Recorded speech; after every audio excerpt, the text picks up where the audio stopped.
manga, c'est une violence incroyable. Et bonsoir les gens et bienvenue dans cette nouvelle vidéo. Comme vous l'avez peut-être déjà compris avec le titre de cette vidéo, aujourd'hui on va parler de Takehiko Narie, plus connu sous le nom de Takehiko Inoue, l'auteur de Slam Dunk, Vagabond ou encore The Real. Et à travers plusieurs petites vidéos, nous allons retracer son parcours de mangaka.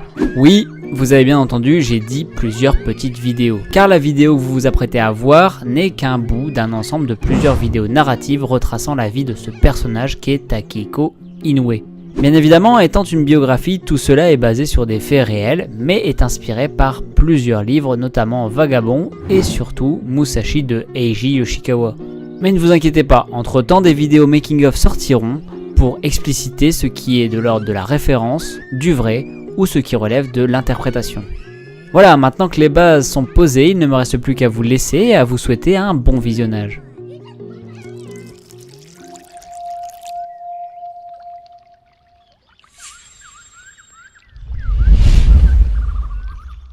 C'est en traversant par une journée d'été la cour de l'université de Kumamoto, une université située dans la région de Kyushu, que l'on pouvait entendre de nombreux bruits provenant d'une des deux salles de sport du campus. En se rapprochant, on pouvait apercevoir, aux abords de l'entrée, quelques curieux qui rentraient timidement. En rentrant dans cet endroit confiné et chaud, une forte odeur de sueur vous chatouillait les narines. Et les crissements réguliers des baskets sur le parquet, accompagnés de rebondissements incessants de balles, rendaient presque inaudibles les bruits de surprise des quelques spectateurs assistant là à un spectacle qui, dans le Japon de l'année 87-88, était plutôt exotique. En effet, pour certains, c'était la première fois qu'ils assistaient à un match de basketball. Un match qui ne se passait pas forcément bien pour l'équipe à domicile, qui accumulait les points de retard, mais malgré ce désavantage grandissant et cette cacophonie ambiante dans cet espace confiné, les joueurs de Kumamoto gardaient espoir et ne semblaient prêter attention qu'à une seule chose: une voix. Comme si elle éclipsait tous les bruits ambiants, cette voix jeune et entraînante provenait d'un jeune garçon d'une vingtaine d'années du nom de Takehiko Narie, qui,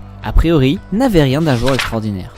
Son style de jeu était pour ainsi dire académique et sa technique n'était pas mauvaise, mais n'avait rien de particulièrement transcendante non plus.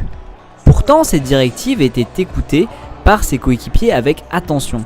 Mais ne nous méprenons pas, cette écoute attentive n'était pas due à son poste de capitaine. Ce poste, il fallait plus le voir comme une conséquence logique de son assurance et non comme la source de son aplomb. En effet, s'il avait le respect et l'oreille de ses coéquipiers, c'est bien grâce à sa bonne vision de jeu, et cela malgré sa jeune expérience dans le domaine. Car oui, la passion pour le basket de Takehiko n'a réellement commencé qu'à partir du lycée, quand, comme beaucoup de Japonais, il avait été obligé de pratiquer une activité de club.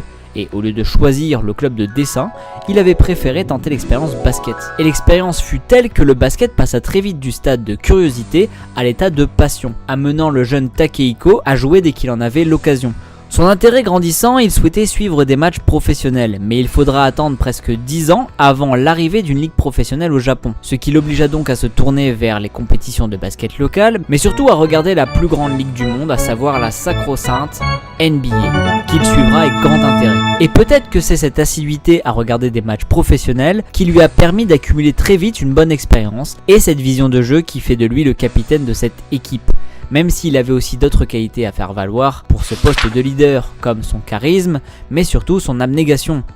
Mais aujourd'hui, cette volonté de gagner qu'il avait suivie à chaque match semblait l'avoir quelque peu quitté, et quand il dut aller sur le banc, il semblait être préoccupé par quelque chose, et ce n'était pas l'issue du match qu'il savait d'ores et déjà perdu.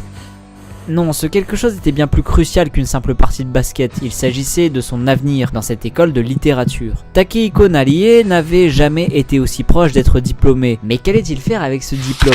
Faire professeur, comme se destinaient la plupart de ses camarades? Très peu pour lui. Alors quoi? Il y avait bien le basket, ce sport auquel il a tant donné et qu'il aime tant, mais dès ses débuts au lycée d'Okushi, sa ville natale, il s'était vite rendu compte que sa petite taille allait être un lourd handicap, et c'était encore plus flagrant en université. Ajoutez à cela le faible développement de ce sport dans le pays, et vous comprendrez très vite pourquoi il lui a été impossible d'envisager une carrière professionnelle dans le domaine du basket. Pourtant, il se rappelait avec nostalgie l'émerveillement qu'il avait eu en découvrant ce sport, et toutes les joies et les déceptions qu'avaient engendré ses parties et ses entraînements. En se rappelant tous ses souvenirs, lui revint alors un autre émerveillement.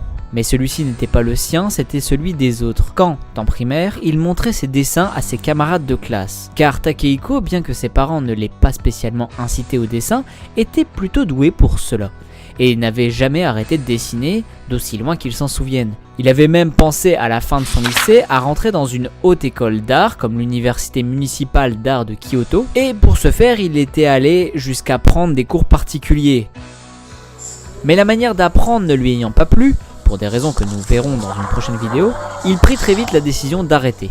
Finalement, il aura quand même tenté le concours de l'université d'art d'Osaka, qu'il avait réussi, mais préféra l'école de littérature de Kumamoto, dans laquelle il pouvait continuer le basket et le dessin à son rythme, en plus de pouvoir parfaire son érudition. Et c'est aujourd'hui, après ces quelques années de lecture et de réflexion, et après avoir subi une lourde défaite aujourd'hui lors d'un match, que Takehiko Narie prenait cette décision importante de manière claire et limpide.